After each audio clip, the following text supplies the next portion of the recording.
नमस्कार, सामरिक विषयों के इस कार्यक्रम में आपका स्वागत है। मैं हूं सुधांशु रंजन।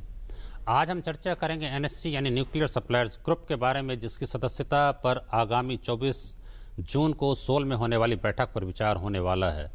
इसकी सदस्यता भारत के लिए बहुत अहम है और इसके पीछे चूंकि एक पृष्ठभूमि बन चुकी, एक मिसाइल टेक्नोलॉजी कंट्रोल रिजीम में भी भारत की सदस्यता लगभग सुनिश्चित हो चुकी है और उसके बाद अगर एनएससी में प्रवेश हो जाता है तो भारत के बहुत सारे इसकी जो अड़चने हैं वो दूर हो जाएंगी और जो भारत का अपना न्यूक्लियर पावर का कार्यक्रम है, इससे जो शांतिपूर्ण कार्यक्रम के लिए भारत प्रयास कर रहा है, उसमें काफ़ी हद तक मदद मिलेगी। आज इसी पर हमारी बहस है कि जो इसकी सदस्यता में जो अड़चने हैं, जो परेशानियां आ रही हैं, खास करके सिर्फ एक देश से ही आ रही, वो है चीन, लेकिन बाकी देशों का समर्थन है। कुछ और भी देश विरोध कर रहे हैं, लेकिन मुख्य रूप से विरोध चीन कर रहा है। और एक समस्या ये है कि जो देश हैं वो सभी देश मतैक्य के साथ काम करते हैं, यूनानिमिटी के साथ काम करते हैं, इसलिए एक भी देश उसमें वीटो करके अड़ंगा खड़ा कर सकता है। तो आज हम इस पर बहस करेंगे कि भारत की राह जो है डगर कितनी कठिन है या आसान है। इस बहस में शामिल हैं दिलीप सिन्हा, जो कि पूर्व राजनयिक हैं, हमारे साथ प्रोफेसर एमपी श्रीवास्तव हैं, जो भौतिक शास्त्र के आचार्य दिल्ली विश्वविद्यालय में रह चुके हैं, हमारे साथ केपी मिश्र हैं, जो एक्सपर्ट है, स्ट्रेटेजिक एक्सपर्ट हैं और विवेकानंद फाउंडेशन में भी सीनियर फेलो हैं, और बेंगलुरु से हम एटॉमिक एनर्जी कमीशन के पूर्व चेयरमैन डॉक्टर एम.आर. श्रीनिवासन से भी जुड़ने का प्रयास करेंगे। तो आप सबका स्वागत इस कार्यक्रम में। सबसे पहले दिलीप सिन्हा जी, आप बताएं कि ये बहुत दिनों से ये बात चल रही है कि भारत को मिल जाना चाहिए, भारत को मिल जाना चाहिए, लेकिन इसको क्या मानते हैं, हमारी सफलता रही या कोई और परेशानी रही कि 2006 से भी लगातार, जब से सिविल न्यूक्लियर डील अमेरिका के साथ हुआ, तब से वहाँ के राष्ट्रपति भी कह रहे हैं, 2010 में ओबामा आए थे तब उन्होंने कहा था नवंबर 2010 में, एक महीना बाद फिर जो है फ्रांस के राष्ट्रपति सार्कोजी आ गए, उन्होंने भी कहा कि ये जो है सो होना चाहिए। लगातार हम देखते हैं कि अलग अलग देश कहते रहे, लेकिन अभी तक जो है ये बात बन नहीं पाई है। कैसे इसको आप देखते हैं? हाँ, जैसा आपने कहा सुधांशु जी कि ये जो समूह है इसमें मतैक्य से निर्णय होते हैं, इसलिए जितने सदस्य हैं, इसके 48 सदस्य हैं, जब तक वो सारे के सारे सहमत नहीं होते हैं तब तक सदस्यता नहीं मिल सकती। ये भी बड़ी 7 से शुरू हुआ, हाँ। बढ़ते बढ़ते 48, वो तो खुद पहुंच गए, हाँ। दूसरों को रोक रहे हैं। तो लेकिन इसमें एक बड़ी बात यह है कि एनएसजी से हमें वेवर मिल चुका है, एक जो 2008 में मिल चुका है। तो हमारे जो परमाणु जो जो जो जो जो कार्यक्रम जो हमारा है ऊर्जा उत्पादन का, वो जारी है। अब हम यूरेनियम खरीद सकते हैं विदेश से, लेकिन सदस्यता हो जाने से हमारी स्थिति थोड़ी और मजबूत हो जाएगी, थोड़ी और स्थिर हो जाएगी, इसलिए हमें ये कोशिश जारी रखनी चाहिए। एक बात बताएं, चूंकि थोड़ा उससे विवाद ज़्यादा हो जाएगा, कि अभी एक जो वक्तव्य आ गया है पूर्व विदेश सचिव एम.के. राजकोत्रा का कि ये 1960 के दशक में ही हो जाता है, कैनेडी जो थे वो सब कुछ देने को तैयार बैठे हुए थे, लेकिन हमारे प्रधानमंत्री जवाहरलाल नेहरू नहीं मना कर दिया। अगर उसी समय वो टेक्नोलॉजी भारत को मिल गई होती तो बहुत लोग तो ये कहते हैं कि आज जो समस्या हम झेल रहे हैं वो समस्या सामने हमारे नहीं आती, चीन हमारे ऊपर आक्रमण नहीं करता, क्योंकि भारत बहुत शक्तिशाली राष्ट्र बन जाता। उस पर कोई प्रतिक्रिया है आपकी? देखिए, सवाल टेक्नोलॉजी का नहीं है, सवाल नीति का है। टेक्नोलॉजी हमारे पास लगभग हमेशा से थी, क्योंकि हम न्यूक्लियर टेक्नोलॉजी में हम विश्व में सबसे अग्रणी देशों में रहे हैं, लेकिन हमारी नीति, कम से कम नेहरू की नीति तो बिल्कुल दृढ़ थी कि वो परमाणु निरस्त्रीकरण विश्वास करते थे। उनकी विदेश नीति का एक बहुत बड़ा स्तंभ था ये कि परमाणु निरस्त्रीकरण होना चाहिए, और उन्होंने अपने सारा जीवन का जो 75 वर्ष था, उस पे जो परमाणु निरस्त्रीकरण संधि पे हस्ताक्षर भारत ने क्यों नहीं किया? देखिए, वो संधि जो थी वो बाद में आई। नहीं, ठीक नहीं, नेहरू की बात नहीं कर रहे हैं, भारत सरकार की बात कह रहे हैं। वो पक्षपात की नीति थी। जो हमारी नीति थी, जो हमने 1950 के दशक में शुरू किया था, वो था कि निरस्त्रीकरण होना चाहिए संपूर्ण रूप से, सबको होना चाहिए, सबका होना चाहिए, पांच बड़े देश मिल करके सारे सबका होना चाहिए। ये तो 1967 में जाकर जब ये एनपीटी बना तो उस समय पक्षपात की नीति बन गई कि जिन्होंने बम बना लिए उनके पास रहेगा बम, और जिनके पास नहीं है वो बम नहीं रखे। तो इसका विरोध हमने किया, इसलिए हमने उस पर हस्ताक्षर नहीं किया अभी तक, और न करेंगे हम उस पर। हाँ, आप मिश्रा जी आप बताएं कि ये जो कह रहे थे पक्षपात वाली बात, हाँ। बिल्कुल सही है कि एक ग्रुप एलिट जो है, अभिजनों का एक क्लब बना हुआ है, वो कहते हैं हमारे पास तो सारी सुविधा होनी चाहिए, सारी ताकत होनी चाहिए, हम जो चाहे करें, लेकिन दूसरे देशों को, जब इतना बड़ा विश्व है और अब पहले वाली स्थिति नहीं है, अब राजनीतिक सामरिक स्थितियां, सारी स्थितियां बदल चुकी हैं, इसके बावजूद कुछ देशों का जो डंडा चल रहा है और उसमें बाकी देश कुछ नहीं कर पा रहे हैं, क्या वजह है? आपका पहला जो प्रश्न था कि नेहरू जी के टाइम पे जब कनाडा ने इसको पूरे भारत को देना चाहते थे, मैं तो ये बताता हूं कि उस टाइम पे जो स्ट्रेटेजिक सिचुएशन हमारा विश्व में था, शायद उसको सोच करके नेहरू ने नॉन-आइलैंड मूवमेंट के लिए गए होंगे, लेकिन उसको रिजेक्ट कर देना शायद गलत था। नंबर 1। पहले बात तो है कि वो बात कितनी सही है, कितनी विश्वसनीय है जो एम.के. राजपुत्रा ने कही है, लेकिन अगर सही है तो। लेकिन मैं ये बताता हूं, अभी जो हमारा जो एनएसजी का हेडक्वार्टर जो वियना में है, अब उसमें 48 मेंबर उसमें बैठे हुए हैं। अब 48 मेंबर में जो अपना रणनीति तैयार करने बैठे हुए, तो हम तो आगे, बाकी जो है उनको लेने के लिए अगर कोई भी एक कंट्री उसके खिलाफ में जाए तो वो एंट्री नहीं कर सकता है।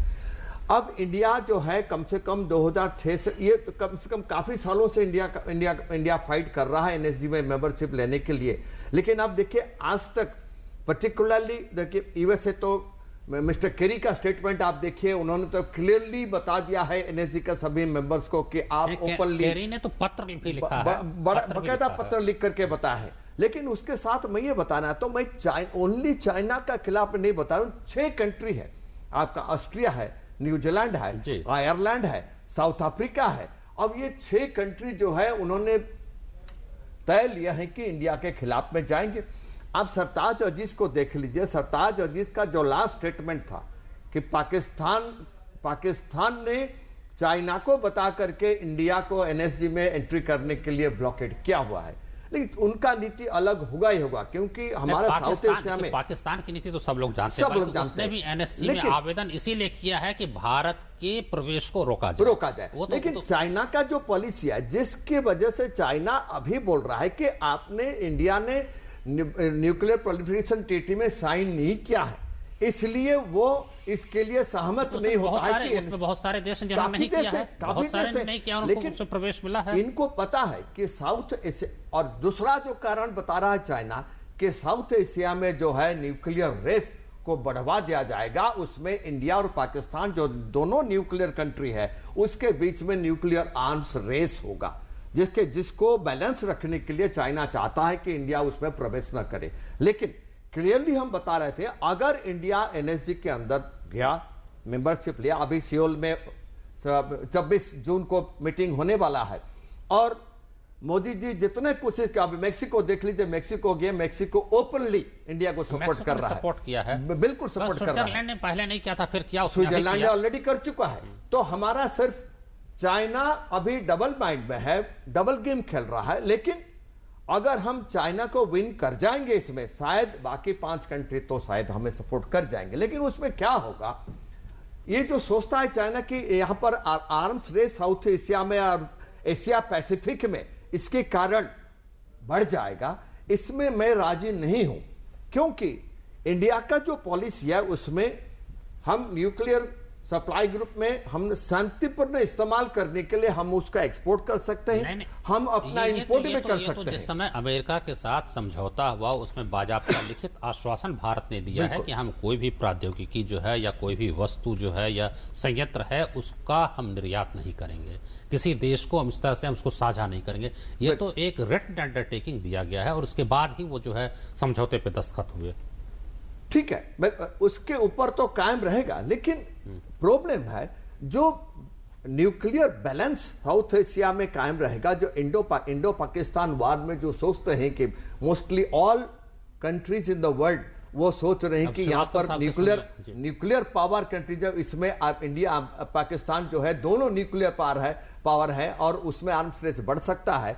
लेकिन मैं चाहता हूं कि ये जो बैलेंस होगा ये इंडिया के फेवर में। श्रीवास्तव साहब ये बताइए कि हमारे पास जो मतलब आणविक संयंत्र हैं, जो हम आणविक ऊर्जा की बात करते हैं, उसमें भारत कितना आत्मनिर्भर है और बाहर की मदद की किस हद तक जरूरत है? क्योंकि बार बार जब कुछ लोग विरोध करते हैं, इसका भी न्यूक्लियर प्लांट ऐसे है, खतरा है, उसमें कहा था मनमोहन सिंह ने कि ऊर्जा तो सबको चाहिए, बिजली सबको चाहिए, लेकिन विरोध लोग करते हैं। तो हम ऐसा है, मैं इस बारे में थोड़ा सा आपको ये बताऊंगा कि ये जो विश्व में जो एटॉमिक एनर्जी निकाली जा रही है वो 65% फ्रांस निकाल रही है और यहाँ 4% ही है। तो ये तो इम्बैलेंस चल रहा है। नहीं, उस इम्बैलेंस के लिए तो हम खुद जिम्मेदार हैं ना, उस नहीं, इम्बैलेंस हम के लिए फ्रांस जिम्मेदार तो नहीं जिम्मेदार हैं, हम जिम्मेदार नहीं, क्योंकि हमने जब एक्सप्लोजन किए तो फिर उनके सैंक्शंस लग गए एटॉमिक एनर्जी के ऊपर, और वो सैंक्शंस जो थे वो इफेक्ट किए कि उनको खुद से ही डेवलप किया एनएससी तो बना ही 75 में हमारे पोखरण विस्फोट के बाद, उसके बाद तो बना ही वो। ठीक है, लेकिन उसके बाद भी जो इसके रिस्ट्रिक्शंस लगे कि सारी चीज़ें नहीं जा सकती हैं, तो टेक्नोलॉजी खुद से ही डेवलप करनी थी पहले। जब टेक्नोलॉजी पूरी डेवलप करनी है तो छोटे रिएक्टर्स तो बने हुए हैं, और नरोरा प्लांट और ये सब प्लांट्स राजस्थान के RF ये सब बने हैं, लेकिन वो भी पूरी कैपेसिटी में नहीं चल रहे हैं, क्योंकि उनके पास जो जनरेटर्स हैं वो बहुत सारे जो हैं ऐसे कंट्री के रद्दी वाले दे दिए गए हैं जो नहीं चल रहे हैं। तो दे दिया गया और हमने ले लिया उसको, और ले लिया है क्योंकि आप उसके अम्ब्रेला में थे। अब जो है परिस्थिति डिफरेंट है। अब परिस्थिति ये है कि ग्लोबल पावर कौन होगा। जब रशिया और अमेरिका दो सुपर पावर थे तो उस समय तक तो ये चीज़ डिफरेंट रही, और उसके बाद रशियन एड तो आपको मिल रहा था, तो आप बहुत सारी चीज़ों में आप डेवलप कर रहे थे और उसी की वजह से आपने डेवलप किया। लेकिन बाद में जब रशिया टूट गया, USSR सोवियत यूनियन जो होती थी पहले वो टूट गई, तो टूटने से क्या हुआ कि उनका बर्लिन वॉल टूटा। उसके बाद ये हिस्टोरिकल चीज़ें पे जाइए तो टाइम के हिसाब से इस समय तो बहुत ज़रूरी है कि न्यूक्लियर सप्लायर ग्रुप का मेंबर होना चाहिए। अगर उस समय नेहरू के टाइम को हम देखें उस समय तो खैर एनएससी था ही नहीं ना, उस समय तो था ही नहीं। उस समय China was never a power earlier also.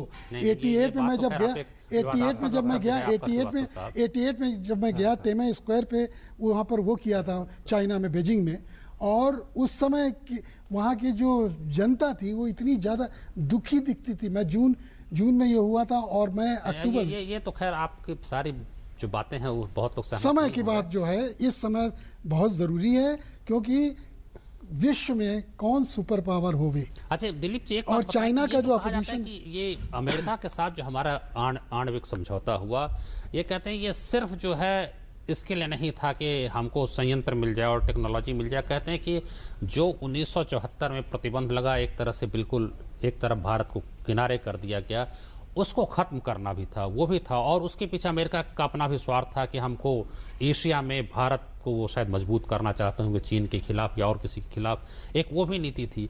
तो अमेरिका के सारे प्रयास के बावजूद जो है इसमें अभी तक सफलता नहीं मिल पाई। अंतर्राष्ट्रीय परिदृश्य में इसको आप कैसे देखेंगे?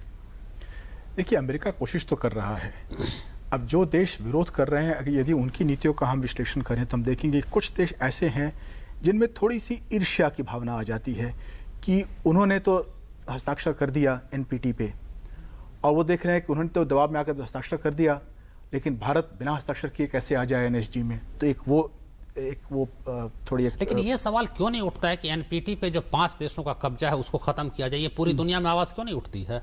आवाज नहीं उठती है क्योंकि अब उन्होंने साइन कर दिया NPT। कर दिया तो बहुत सारी बातें होती हैं, उसको कह सकते हैं कि इसको रिवाइज करो, इसको बदलो, इसमें संशोधन की जरूरत है। एक समय परिस्थिति थी, हमने कर दिया, हम कमजोर थे, हमसे भूल हो गई।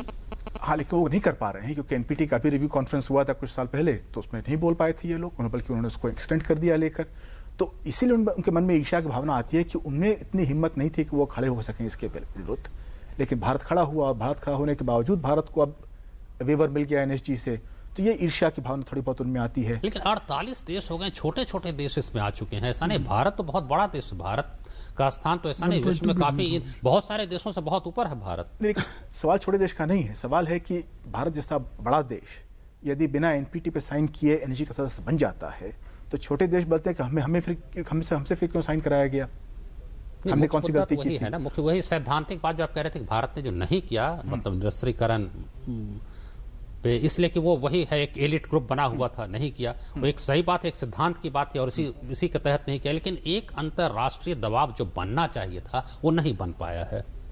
हाँ, वो नहीं बन पाया क्योंकि भारत की जो नीति थी हम उसमें अलग थलग पड़ गए थोड़ा, क्योंकि बाकी देशों ने जाकर साइन कर दिया NPT को, जबकि बहुत देशों ने बहुत साल तक विरोध भी किया था उसका। फ्रांस ने ही बहुत साल बाद जाकर NPT साइन किया था। तो सारे के सारे उसमें शामिल हो गए और धीरे धीरे ये जो परमाणु प्रसार की जो रजीम है ये धीरे धीरे मजबूत होता गया और कड़ाई बढ़ती गई। तो पहले काम चल जाता था भारत का, बाद में फिर इतनी कड़ाई हो गई कि हम यूरेनियम खरीद नहीं पा रहे थे कहीं से। और चीन भी देख रहा है कि यदि भारत को प्रवेश दे दिया जाता है एनएसजी में और पाकिस्तान को नहीं मिलता है तो चीन पाकिस्तान की सहायता नहीं कर पाएगा। अभी तक उसने थोड़ी बहुत मदद कर दी है पाकिस्तान की। अभी तो पाकिस्तान की वही एक मदद कर ही रहा है, वही एक बड़ा देश वही है और कोई नहीं कर रहा है। अब उसमें भी परेशानी हो रही है उसे, इसलिए चाहता है कि वो पाकिस्तान को भी किस तरीके से इसमें शामिल कर लिया जाए। क्योंकि पाकिस्तान का अंतर्राष्ट्रीय रिकॉर्ड सबको पता है, ऐसी बात नहीं है। उसने बाकी जिन देशों को उसने निर्यात किया ये भी लोगों को पता है, ये सार्वजनिक है, ऐसा कोई बात नहीं कि छिपी हुई बात है, लोगों को पता नहीं है, सारे देशों को पता है। पाकिस्तान की मदद करना चीन के लिए आसान नहीं होगा। मिश्रा जी, आप बता दर्शकों को थोड़ा इसकी भी जानकारी कि ये कई तरह के कहते हैं ये रेजिम वो रेजिम, चार जो मुख्य माने जाते हैं, वॉसेनेर अरेंजमेंट या ऑस्ट्रेलिया ग्रुप, एनएसजी है और एमटीसीआर है, ये इसकी क्या जरूरत पड़ी? चार से हम जो है इसके प्रसार को रोकने की कोशिश करते हैं, उसके बारे में आप थोड़ा बताइए क्यों इसकी जरूरत पड़ी? एमटीसीआर का बारे में मैं बताऊंगा, जिसमें ऑस्ट्रेलिया प्रमुख है। अब उनका जो है वो ग्रुप जो है मैं बताना चाहता हूं, वो भी अपने आप को, क्योंकि उनको ये जो ग्रुप बना है तो उन्होंने बताया कि एनएसजी में जो है और एनपीटी का जो पहले बना था उसमें पांच देश तो थे, वो अपना बलबूते पर उसको बनाए। एमटीसीआर में ऑस्ट्रेलिया जो है अपना जो न्यूक्लियर पावर उन्होंने काफी एडवांस किए थे, तो उन्होंने पैरेलल उन्होंने एमटीसीआर बनाए ताकि वो अपना ग्रुप बना करके वो निरस्त्रीकरण के लिए वो चाहते हैं कि तो ये थी फिर विश्व मंच की बात। एक तरफ संयुक्त राष्ट्र है, एक विश्व मंच है, और उसके बाद कुछ देश मिलकर के अपना ग्रुप बना लें और वो पूरे विश्व पे हावी हो जाएं, तो फिर तो हम भी कर सकते थे ऐसा। ये बिल्कुल ये पावर गेम है और कुछ नहीं है। अब एनएससी का अभी जो आप देख लीजिए, ये भी पावर गेम चल रहा है। चाइना को देख ले, चाइना एनएसजी का बनने के बाद भी अब जब पता है आयरलैंड वहां पर मेंबर है, ऑस्ट्रिया मेंबर है, तो क्या भारत उसमें मेंबर नहीं हो सकता है? तो क्या वजह है जिसके लिए चाइना हमको अपोज कर रहा है? चाइना का अपना नीति अलग है कि साउथ एशिया में उसका जो इफेक्ट है, उसका जो परमाणु नीति है, परमाणु ऊर्जा जितना उसके पास है, अब उसको पाकिस्तान को मदद करने में मुश्किल पड़ेगा ही पड़ेगा। और उसका जो रेस इंडिया के साथ चल रहा है, इंडिया अगर चाइना का विरोध क्यों नहीं कर पा रहे हैं? किसमें? चाइना का विरोध जितना होना चाहिए, उसने तो जो है मसूद अजहर वाले मामले पर भी उसने वीटो कर दिया, और हम जो है सो डॉल्किन ईसा को डिपेंड करता है, क्योंकि मसूद अजहर सिर्फ अकेला नहीं है। अभी आप देखिए मसूद अजहर जो पार्टी पठानकोट हटा के जो मेन पर्सन था, वो ऑलरेडी जा चुका है अफगानिस्तान को। अभी तो पाकिस्तान ये मैं बताना चाहता हूं कि चाइना पाकिस्तान को आउट ऑफ द वे मदद करेगा, क्योंकि वो नहीं चाहता है कि साउथ एशिया में इंडिया न्यूक्लियर पावर बने। नहीं, वो तो उसका सबक में बने। ये तो रेस चलता रहता है। हम इस कारण से नहीं बढ़ेंगे आगे कि कोई चाहता है, इसलिए हमको बढ़ना है, सारे विरोधों के बावजूद हम बढ़ेंगे। इसी काम के लिए मैं बिल्कुल मोदी जी को सैल्यूट देता हूं, जिनका लास्ट विजिट जो हुआ यूएसए और मेक्सिको का, जिस तरीके से मिस्टर ओबामा और मिस्टर केरी अभी टोटल सपोर्ट दिए एनएसजी में इनको, इंडिया को, प्लस मेक्सिको जिस तरीके से अभी इंडिया को मदद किया, शायद चाइना उसमें डरा हुआ है। और एक ही कंट्री है। बताएं कि ये बात जैसे अभी राजकोत्रा ने कही, एक बात कही कि उसी समय हो जाता, वो भी बात आती है कि भारत को संयुक्त राज्य सुरक्षा परिषद जो है वो उसका राष्ट्र सुरक्षा परिषद का भी स्थायी सदस्य बनाने की बात थी, वो भी चीन के पक्ष में हमारी तत्कालीन सरकार ने जो है उसको छोड़ दिया। तो कई लगता है ऐतिहासिक भूलें भी हुई हैं और शायद उसी का खामियाजा भारत भुगत रहा है। हाँ, उस समय नेहरू की नीति थी, नेहरू ने कहा था कि हम सुरक्षा परिषद का सदस्य न बने, इसके पीछे कौन सा तर्क हो सकता है? अब उसके पीछे यही था कि हम पावर पॉलिटिक्स में शामिल होना नहीं चाहते हैं, कि हम चाहते हैं कि हम एक नॉन अलाइंड देश रहें। नहीं, आप यूनाइटेड नेशन के मेंबर तो हैं। हाँ, अगर आप मेंबर हैं तो उसी की संस्था है आपकी सुरक्षा परिषद। हाँ, मैं ये मानता हूं कि उस मामले में नेहरू की नीति में एक आंतरिक विरोधाभास था कि एक और तो हम नॉन परमानेंट मेंबर बन रहे थे सुरक्षा परिषद के, नेहरू के समय बने थे हम, लेकिन परमानेंट मेंबर बनने पर हमें विरोध था। तो इसमें एक विरोधाभास है, लेकिन परमाणु निरस्त्रीकरण में मेरे ख्याल से कोई विरोधाभास नहीं। नेता की, एक स्टेट्समैन की दूरदृष्टि होती है कि विश्व जिस दिशा में आगे बढ़ रहा है, और जो पावर गेम तो ऐसा नहीं कि 1950 में शुरू, उसके पहले से भी चल रहा था। विश्व युद्ध हुए, बिल्कुल, दो विश्व युद्ध हो 1944 चुके का। थे, इसलिए पावर गेम जब चल ही रहा था तो विश्व किस दिशा में बढ़ रहा है ये तो हमारे नेताओं को समझना चाहिए था कि किस दिशा में, और हमको उसकी जरूरत होगी। फिर कश्मीर का मुद्दा भी आप लेकर के गए थे, जो आज तक कहा जा रहा है कि आपको लेके जाना चाहिए था सुरक्षा परिषद में या नहीं लेके जाना चाहिए था, आज तक वो बात चल रही है।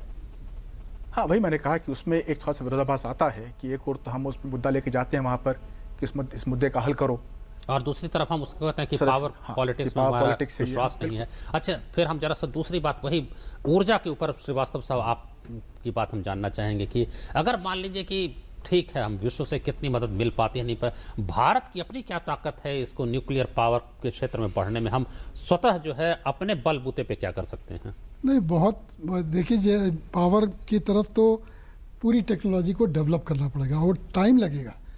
पहले तो समझिए कि जो टेक्नोलॉजी है, जो यूरेनियम इनरिचमेंट की टेक्नोलॉजी है, वही काफ़ी बहुत वो गंभीर सी है, क्योंकि इनरिचमेंट प्लांट चाहिए और कहते यूरेनियम ना हो आप थोरियम से काम चलाइए, आपको ये सब जो है थोरियम पहले तो से फास्ट सोचना ब्रीडर चाहिए रिएक्टर था। बनते हैं। हाँ? थोरियम से मद्रास में उसके ऊपर काम हो रहा है, कलपक्कम में उसके ऊपर ही काम हो रहा है। लेकिन अगर आप जो न्यूट्रॉन्स हैं निकल रहे हैं उसमें, वो फास्ट न्यूट्रॉन्स हैं और वो fast neutrons can damage. Okay, जो स्लो न्यूट्रॉन्स हैं वो जो यूरेनियम से निकल रहे हैं, यूरेनियम इनरिचमेंट से निकल रहे हैं, वो स्लो न्यूट्रॉन जो हैं वो ज़्यादा, उसकी टेक्नोलॉजी तो डेवलप की हुई थी, छोटे छोटे रिएक्टर्स बनाए थे। भाभा एटॉमिक एनर्जी सेंटर में यूरेनियम की आपूर्ति को लेकर तो 1980 में ही बहुत बड़ी समस्या खड़ी हुई थी। इंदिरा गांधी की लगातार बात होती थी, अमेरिकी राष्ट्रपति रेगन उस समय भी समस्या बहुत ज्यादा आ रही थी कि यूरेनियम की आपूर्ति जो है वहां राष्ट्रपति के चाहने के बावजूद जो है देखिए, there should be some kind of balance between renewable and non renewable energy. Conservation is also important. And जैसे आप सोलर फोटोवोल्टेइक बना रहे हैं, वो भी बड़ा अच्छा कर रहे हैं, लेकिन there has to be a mix of everything. Atomic energy जो है वो मास को एनर्जी में कन्वर्ट करना वो ज़रूरी भी है, क्योंकि परसेंटेज जो आपके पास, आपके सारे पूरे कंट्री में पावर की शॉर्टेज है, और वो शॉर्टेज को पूरा कैसे कर सकते हैं जब तक आप मिक्स नहीं सबका लगाएं। और मिक्स में समय कम है, इसलिए दिलीप जी इसी पे आते हैं कि अगर मान लीजिए अभी एक तरफ तो MTCR की सदस्यता लगभग तय हो चुकी है, लेकिन NSC के बारे में आप क्या मानते हैं कि सदस्यता मिल जाएगी, और अगर नहीं मिलती है तो क्या फिर होगा? देखिए, मेरा मानना है कि सदस्यता मिल जाए तो अच्छी बात है, न मिले तो भी बहुत फर्क नहीं पड़ने वाला है। हमें सबसे अहम बात यह है कि हम कितना आत्मनिर्भर हो पाते हैं अनुसंधान के मामले में, रिसर्च एंड टेक्नोलॉजी के मामले में। हमारी सबसे बड़ी कमजोरी रही है कि हमने अपना रिसर्च और अपनी टेक्नोलॉजी को हमें डेवलप करने में कमजोरी रही है हमारी। श्रीनिवासन साहब, ये बताइए कि ये सोल में जो NSC की मीटिंग होने जा रही है एक सप्ताह बाद, भारत को मेंबरशिप NSC का मिलता है नहीं मिलता है, किस हद तक आपका न्यूक्लियर प्रोग्राम उससे प्रभावित होगा? Well, you see, whether India becomes a member of the nuclear suppliers group or not, it will have no effect on India's pursuit of its nuclear power program. But I would say that India is eminently qualified to become a member of the nuclear suppliers group, because we are amongst one of the 10 or so most advanced countries in nuclear technology. We are building our own nuclear power stations, we make our own nuclear fuel, we reprocess spent fuel, and we make all the equipment required for nuclear power stations in India. And we have not at any point of time assisted in nuclear proliferation. That is, we have not passed on nuclear technology to other countries, which could enable them to divert the cooperation into non-peaceful applications. So India is fully justified in expecting membership of the nuclear suppliers group, but if because of the interplay of international forces it doesn't happen, India will continue to build nuclear power stations and develop nuclear power as we have been planning to do hitherto. Dr. Srinivasan, very fine, but if you say that there will be no impact on the nuclear programs of the country, then why so much of hullabaloo and international lobbying for getting into it? Well, I'll tell you how it is. We already have, we have been building our own nuclear power stations using our own Indian technology. That is number one. Number two, we are having a cooperation with Russia. They have built in cooperation with us 2 reactors in Kudankulam. 2 more are being started for construction, and another 2 more are being planned. So the cooperation with Russia will continue, notwithstanding what happens on the NSG front. Similarly, France and the United States are quite keen to sell reactors to India, and we've been holding discussions with them. Those agreements, if and when they are entered into, will not have any condition that we should become members of the NSG. But we think we are rightfully entitled to membership simply because we are an advanced nuclear supplier nation potentially ourselves. In fact, we could export nuclear reactors even at this point of time. But it is only the politics of some countries which seem to want to block India's entry into the NSG. So we'll have to see how that politics works out. Dr. Srinivasan, you have been hammering one point that India is eminently qualified to be a member. Very fine, India is eminently qualified, and you are saying that we are getting cooperation from Russia also, but why to depend on cooperation from other countries only? What about the indigenous technology, indigenous inventions and innovations? To what extent our scientists have been able to develop technology, and why so much of dependence on foreign powers, foreign countries? Yeah, well, there is a mistaken impression that we are dependent on foreign countries.